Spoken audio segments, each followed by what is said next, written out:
நெல்லையில் யாதும் அறியான் திரைப்படத்தின் ஃபர்ஸ்ட் லுக் போஸ்டர் வெளியிடப்பட்டது. நடிகர்கள் தம்பி ராமையா, அப்புக்குட்டி, விஜய் டிவி KPY ஆனந்த் பாண்டி உள்ளிட்டோர் நடித்த யாதும் அறியான் திரைப்படத்தில் நெல்லையை சேர்ந்த தினேஷ் என்பவர் புதுமுக நடிகனாக அறிமுகப்படுத்தப்பட்டுள்ளார். இந்த படத்தில் நாயகியாக பிராணா நடித்திருக்கிறார். இந்த படத்தின் சிறந்த குடும்பத்திற்கான தேசிய விருது பெற்ற இயக்குனர் கோபி இயக்கியுள்ளார். இந்த திரைப்படம் இதுவரை யாரும் கையாளாத புதிய யுக்தி கையாளப்பட்டுள்ளது. படம் முழுவதும் 5 கதாபாத்திரங்களை மட்டுமே வைத்து உருவாக்கப்பட்டுள்ளது.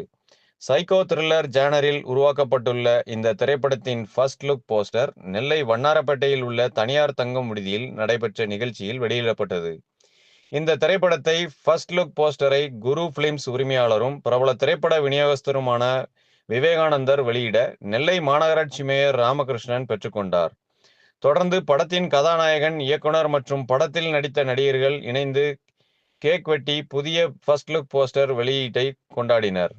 இந்த நிகழ்ச்சியில் நெல்லை, தூத்துக்குடி, கன்னியாகுமரி மாவட்ட திரைப்பட விநியோகஸ்தர்கள் சங்கத்தின் தலைவரும் முன்னாள் நெல்லை சட்டமன்ற உறுப்பினர் மாலை ராஜா, நெல்லை மாவட்ட திரையரங்கு உரிமையாளர் சங்க நிர்வாகி மணிகண்டன் உள்ளிட்ட பலர் கலந்து கொண்டனர். நிகழ்ச்சியில் நெல்லை பத்திரிகையாளர் மன்றத்தின் சார்பில் பொறுப்பாளர்கள் மற்றும் உறுப்பினர்கள் புதுமுக நாயகனாக அறிமுகப்படுத்தப்பட்டுள்ள தினேஷ் அவர்களுக்கு சால்வை அணிவித்து தங்களது வாழ்த்துக்களை தெரிவித்தனர்.